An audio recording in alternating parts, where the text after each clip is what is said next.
Ал түркістандық Нәзира Рүстембаеваның ғажайып тағдыры күлі дүниежүзі ғалымдарын аяғынан тік тұрғызды. Тіпті мамандар 4 жасында ұйқыға кеткен қазақ қызының тек 20 жасында оянуын әлі күнге дейін түсіндіре алмай келеді.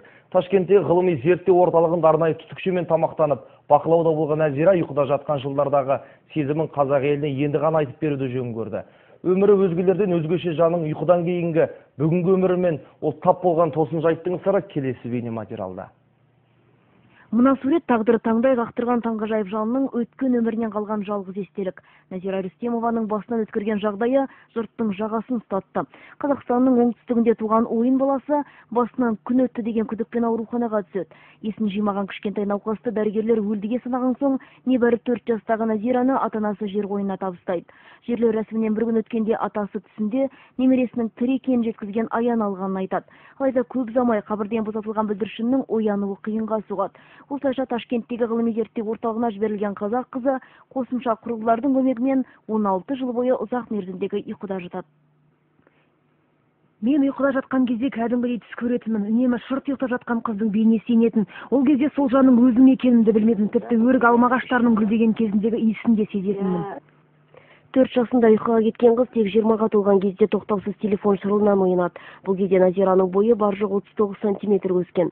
Алайда тым ұзақ мерзімдегі ұйқыдан соң Нәзираның бірден бойы өсіп, салмақ жинай бастаған. Дегенмен оянғаннан кейінгі өмірі өзгелерді қойып, өзіне түсініксіз жайттарға толы болады. Өмірінде оқымаған ағылшын тілінде өлең жазып, қазақ, орыс тілдерінде еркін сөйлей бастайды. Я могла не есть, не пить. Оянған соңда мен қатарынан бірнеше күн тамақ, су ішпей жүре беретін едім. Алғашында халық мені шайтанға санап, мені көрген жерде сырт айналып қашатын. Алайда сырт көздің сұқтана қараған жанарынан жас қыз, тек ғалымдар оны Мәскеуге арнайы зерттеуге алып кеткенде ғана құтылады. Алайда қазақ қызының басына түскен бұл жайтты әлемнің бірде-бір ғалымы түсіндіруге қауқарсыз болып шықты.